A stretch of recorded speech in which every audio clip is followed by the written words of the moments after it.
না ফেরার দেশে পাড়ি দিলেন কিংবদন্তি অভিনেতা প্রবীর মিত্র। বিভিন্ন শারীরিক জটিলতা নিয়ে হাসপাতালে ভর্তি হন 2024 সালের 22শে ডিসেম্বর। ভুগছিলেন অক্সিজেন স্বল্পতায়। 2025 সালের 5ই জানুয়ারি রবিবার রাত 10:30টার দিকে রাজধানীর স্কয়ার হাসপাতালে চিকিৎসাধীন অবস্থায় মৃত্যুবরণ করেন বাংলা সিনেমার রঙিন নবাব খ্যাত নায়ক প্রবীর মিত্র। প্রবীর মিত্র জন্মগ্রহণ করেন 1943 সালের 18ই আগস্ট কুমিল্লার চান্দিনায়।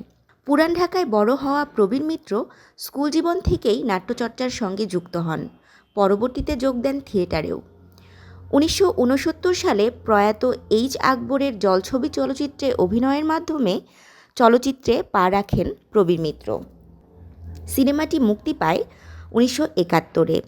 1982 সালে মহিউদ্দিন পরিচালিত বড় ভালো লোক ছিল চলচ্চিত্রে অভিনয়ের জন্য জাতীয় চলচ্চিত্র পুরস্কার পান প্রবীর মিত্র।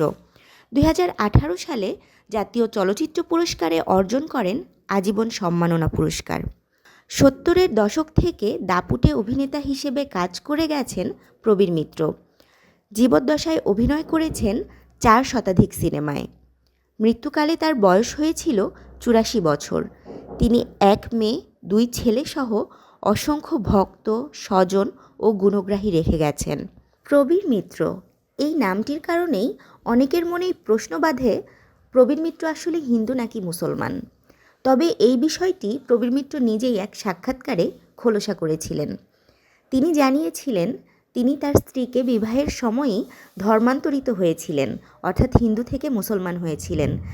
আর চলচ্চিত্র সমিতির সভাপতি মিশা সওদাগর তিনিও বলেছেন প্রবীর মিত্র মুসলমান ছিলেন এবং মুসলিম ধর্মমতেই তার জানাজা সম্পন্ন করা হবে।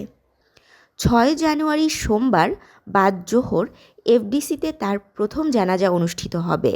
এরপর চ্যানেল আই প্রাঙ্গণে দ্বিতীয় জানাজা শেষে আজিমপুর কবরস্থানে চিরনিদ্রায় শায়িত হবেন বাংলা চলচ্চিত্রের এই প্রবীণ অভিনেতা।